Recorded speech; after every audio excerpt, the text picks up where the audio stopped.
Hello everyone, आज हम लोग बात करने वाले हैं डिसेंट्रलाइजेशन के ऊपर। डिसेंट्रलाइजेशन का मतलब होता है पावर को central government and state government से लेकर लोकल गवर्नमेंट को प्रोवाइड कर देना। ज़्यादातर केसेस में आपने देखा हो जितने भी पॉलिटिकल पार्टीज हैं सब बात तो करती हैं डिसेंट्रलाइजेशन का, लेकिन ज़मीनी लेवल पर, ग्राउंड लेवल पर वो डिसेंट्रलाइजेशन फॉलो नहीं हो पाता है। बहुत सोचने और समझने के बाद I realise that the reason behind the not applicable of the decentralization on the ground level is knowledge। ज़्यादातर केसेस में ऐसा हो रहा है कि आपके पास प्रॉपर नॉलेज ना होने की वजह से आप अपने राइट को नहीं जान पाते हैं और डिसेंट्रलाइजेशन एक्चुअली प्लेटफॉर्म पर नहीं आ पाता जैसे उसे आना चाहिए। So that's why I decided to make a video, by that you can improve your knowledge on decentralisation. So आज की इस वीडियो में हम लोग लोकल गवर्नमेंट के बारे में बात करेंगे। तो चलिए शुरुआत करते हैं और स्लाइड के जरिए लोकल गवर्नमेंट को बहुत ही सिंपल वर्ड में समझते हैं। So let get start the video.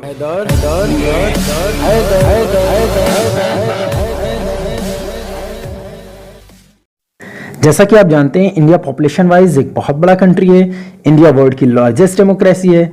इसीलिए इंडिया में लेवल ऑफ गवर्नमेंट जो है वो 3 टाइप में है, 3 टायर सिस्टम है। Central government, state government. India dual government की होने की वजह से, फेडरेशन की वजह से, लास्ट वीडियो में हम लोगों ने पढ़ा था कि सेंट्रल गवर्नमेंट के पास और स्टेट गवर्नमेंट के पास अपने अपने सब्जेक्ट पर लॉज बनाने के राइट होते हैं, जैसे school, hospital, public transport like railways, airport, highways, road safety rules etcetera.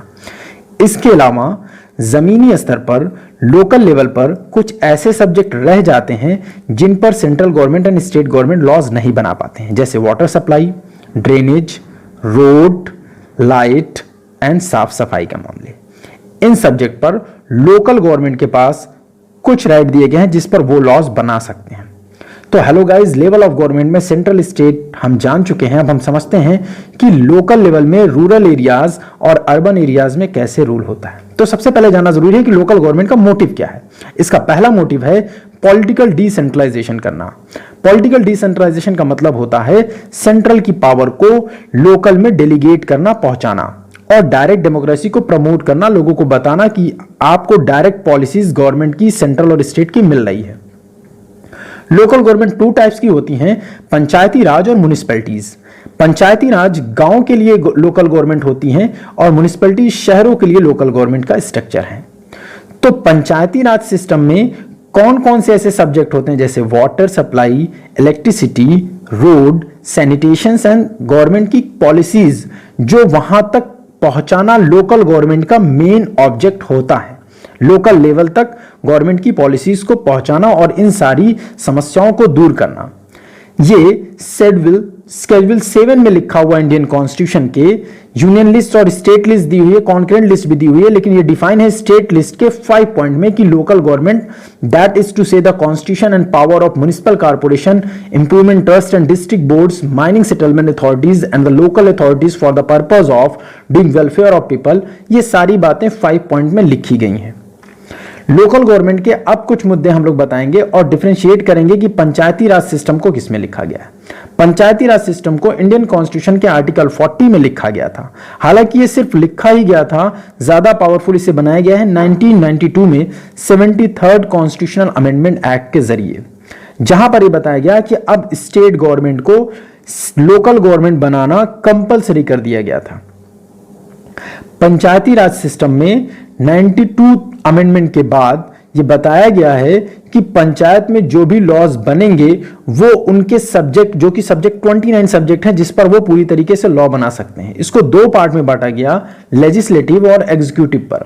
Legislative में ग्राम सभा को बताया गया है कि ग्राम सभा किसे कहते हैं, किसी भी गांव में 18 ईयर से ज्यादा के लोग जो होते हैं उस गांव की ग्राम सभा होते हैं, जो वोटिंग राइट रखते हैं। और साथ ही साथ एग्जीक्यूटिव में इन्होंने बताया कि वो कौन से लोग हैं जो डायरेक्ट रूल करेंगे। ग्राम पंचायत में रूल करने के लिए legislative law making, executive ruling होता है। लॉ मेकिंग हम ही बनाएंगे, लेकिन अपने वोट के जरिए हम वोट करेंगे, पब्लिक वोट करेगी वार्ड वाइज। आपने देखा होगा जब आप वोट देने जाते हैं तो बताया जाता है आपका वोट जो है वो इस नंबर वार्ड में है, और उस वार्ड से, हर एक वार्ड से एक पंच चुना जाता है, और उन सारे पंच का ग्रुप जो हेड होता है वो बनता है सरपंच, और वही एग्जीक्यूट करता है हमारे लोकल लेवल को, यानी रूल करता है। यानी एक तरीके से आप देखिए लेजिस्लेटिव में मेन आप हैं जो लॉज बनाते हैं। अच्छा, वार्ड की संख्या डिपेंड करती है हमारे पॉपुलेशन पर, और उसी वार्ड में जो पंच की संख्याएं होती हैं वो अमूमन 5 से 20 के बीच में होती है, लेकिन अलग अलग गांव के हिसाब से ये संख्या घटती और बढ़ती रहती है। तो सरपंच होता है ग्राम सभा का हेड। सरपंच वो पर्सन होता है जो ग्राम सभा के वेलफेयर के लिए काम करता है, जिनको इलेक्ट भी करते हैं ग्राम सभा के मेंबर। और ग्राम सभा बोला किसे जाता है? एज 18 वाले। साथ ही साथ यहां पर ग्राम पंचायत में सेक्रेटरी को स्टेट गवर्नमेंट अपॉइंट करती है ताकि वो ऑब्जर्व कर सके लोकल गवर्नमेंट को और उनका रिकॉर्ड रख सके। ये इसलिए इलेक्ट किया जाता है ताकि मनमाने तरीके से कोई भी काम किसी लोकल लेवल में ग्राम पंचायत में या म्युनिसिपैलिटीज में ना होने पाए, इसलिए स्टेट गवर्नमेंट इसे इंश्योर करना चाहती है और रिकॉर्ड रखना चाहती है। अब हम लोग समझते हैं working of gram panchayat. Working क्या है, ये काम कैसे करती है। ग्राम सभा में कम से कम ग्राम सभा की जो मीटिंग है वो 1 साल में 4 बार होनी चाहिए, जिसमें सरपंच अपने अपने मुद्दों पर जैसे रोड, वाटर, इलेक्ट्रिसिटी, इन सब मुद्दों पर डिस्कशन करे, बात करे कि किसी को कोई असुविधा तो नहीं, अगर है तो उसका जल्द से जल्द निदान किया जाए, उस समस्याओं को दूर किया जाए।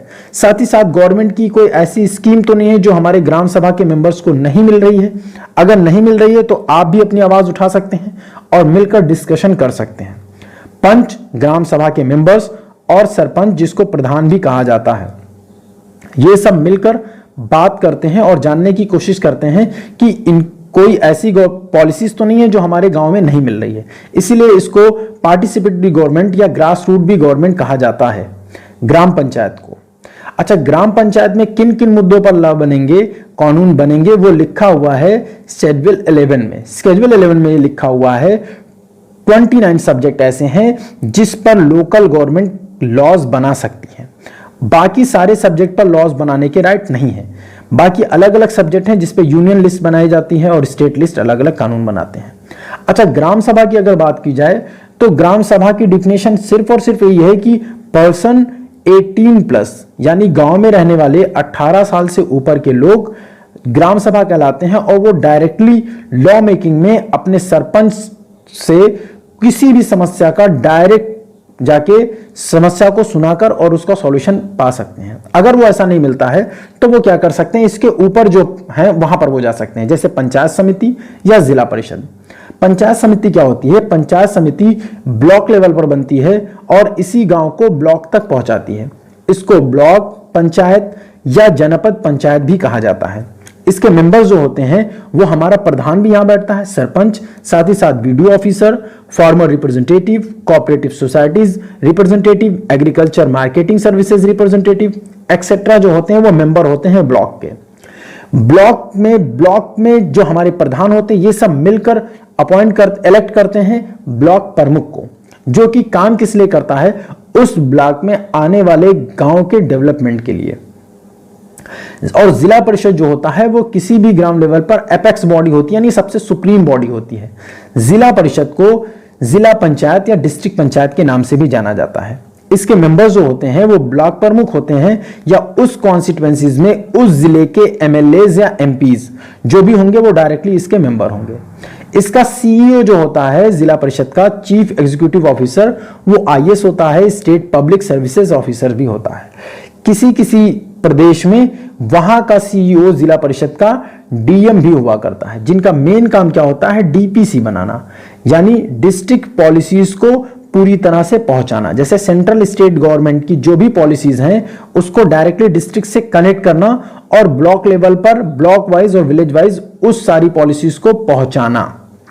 तो आपने देखा स्ट्रक्चर ऑफ पीआरआई क्या है, डिस्ट्रिक्ट लेवल पर जिला परिषद, ब्लॉक पे पंचायत समिति और ग्राम लेवल पर ग्राम सभाएं होती हैं। ये सारी वो लिस्ट हैं जो अलग अलग प्रदेशों में अलग अलग टाइप में लेवल ऑफ गवर्नमेंट यानी 3 टायर या 2 टायर सिस्टम दिए गए हैं कि कितने सिस्टम है वहां पर। 3 टायर सिस्टम मैंने बताए हैं, आपको मालूम होना चाहिए 3 पार्ट में पावर बटी हुई है। तो चलिए अब शहर की तरफ समझते हैं कि म्युनिसिपैलिटीज के बारे में कहां लिखा हुआ है। म्युनिसिपैलिटीज में लिखा हुआ है, इसको ज्यादा पावरफुल बनाया गया 1992 में 74 कॉन्स्टिट्यूशनल अमेंडमेंट के जरिए, जहां पर यह मैंडेटरी कर दिया गया कि हर एक स्टेट में म्युनिसिपैलिटीज अगर वो शहरी इलाका है तो वहां पर ये गवर्नमेंट होनी चाहिए। इसको भी 3 पार्ट में बताया गया है। जब गांव से शहर की तरफ थोड़ा सा बढ़ता है ये, तो वहां पर नगर पंचायत बनती है, और जब छोटे शहर होते हैं तो म्युनिसिपल काउंसिल, और जब बहुत बड़ा शहर हो जाता है तो वो म्युनिसिपल कॉर्पोरेशन हो जाता है। नगर पंचायत को सिटी काउंसिल या नगर परिषद भी कहा जाता है, जबकि म्युनिसिपल कॉर्पोरेशन को नगर पालिका या नगर पालिका परिषद कहा जाता है, और म्युनिसिपल कॉर्पोरेशन को महानगर पालिका या नगर निगम के नाम से भी जानते हैं। ये सारे नाम आपको इसलिए बता दिए गए क्योंकि बहुत ज्यादा लोग कंफ्यूज रहते हैं नाम को लेकर, तो दोबारा से आप देख लेंगे इन दोनों के दो दो नाम हैं। तो स्ट्रक्चर अब समझते हैं, स्ट्रक्चर ऑफ म्युनिसिपैलिटीज क्या है। यहां पर भी टू टाइप में है, लेजिस्लेटिव और एग्जीक्यूटिव। लेजिस्लेटिव यानी लॉ मेकिंग, एग्जीक्यूटिव यानी रूलिंग। लॉ मेकिंग में जो पावर दिए गए हैं वो वहां पर सेम उसी तरीके से, बस नाम यहां पर बदल जाएंगे। नाम यहां पर इस तरह से बदलेंगे, वहां पर अगर सरपंच हुआ करता था, प्रधान हुआ करता था, तो यहां पर अब सभासद होगा या पार्षद होगा। बात वही है कि यहां पर भी वही लोग होते हैं, बस ये शहर वाइज हो जाते हैं। यहां पर वार्ड में पॉपुलेशन बटी होती है, लोग वोट देकर, शहर के लोग जो 18+ होते हैं वो वोट देकर पार्षद को इलेक्ट करते हैं, और जो पार्षद होते हैं, नंबर ऑफ पार्षद का एक ग्रुप होता है जिसको वार्ड कमेटी बोला जाता है। ढेर सारे पार्षद या वार्ड कमेटी मिलकर मेयर को इलेक्ट करती है। तो मेयर जो होता है वो लॉ मेकिंग में, यानी लॉ बनाने के पावर्स अगर आप देखिए समझिए तो सारी पावर हमारे पास है, क्योंकि हमने वोट देकर अपने अपने वार्ड से पार्षद को चुना, और सारे पार्षद मिलकर वार्ड कमेटी बनाते हैं और वो मेयर को चुनते हैं। और सारी पावर किसके पास होती है? मेयर के पास होती है, लॉ मेकिंग से रिलेटेड। अब बात करेंगे एग्जीक्यूटिव की, यानी रूलिंग की। तो यहां पर रूल करने के लिए म्युनिसिपल कमिश्नर होता है या म्युनिसिपल ऑफिसर होता है। यहां पर आईएएस ऑफिसर्स को अपॉइंट किया जाता है ताकि वो जान पाएं कि नगर पंचायत में, शहरों में उनका बजट क्या है, उनको कौन कौन सी चीज फैसिलिटीज और मिलनी चाहिए हैं, और उनसे रिलेटेड वो लॉज को बना सके। तो नगर पंचायत का काम यह होता है कि आईएएस ऑफिसर इलेक्ट होते हैं और वो ऑब्जर्व करते हैं और जानने की कोशिश करते हैं कि इस मोहल्ले में या इस शहर में, इस टाउन में किन किन पॉलिसीज की और हमें जरूरत होगी इसको डेवलप करने के लिए। तो बेसिकली आईएएस ऑफिसर्स ही वहां पर एग्जीक्यूट करते हैं। इस बात को यहां पर जानना ज्यादा जरूरी है। उम्मीद है कि आप दोनों कंपेयर करके बहुत ही सिंपल तरीके से समझ रहे होंगे। अगर इसके बाद भी अगर आपको डाउट है तो प्लीज कमेंट जरूर करें। यहां पर ये बातें लिखी हूं, वहां पर आपको मालूम है 29 सब्जेक्ट थे, यहां पर 18 सब्जेक्ट हैं। यहां पर 18 सब्जेक्ट के पास 18 सब्जेक्ट हैं जिन पर म्युनिसिपैलिटीज लॉज बना सकती हैं, और वहां पर ग्राम पंचायत में 29 सब्जेक्ट थे जिस पर लोकल लेवल पर ग्राम पंचायत क्या होती हैं, कानून बना सकती हैं। अब आप मुझको कमेंट सेक्शन में बताएंगे कि जिसके भी लोकल लेवल में कोई भी डाउट होगा, अगर आप मुझे बताएंगे तो हम उसका सॉल्यूशन आपको जरूर बताएंगे।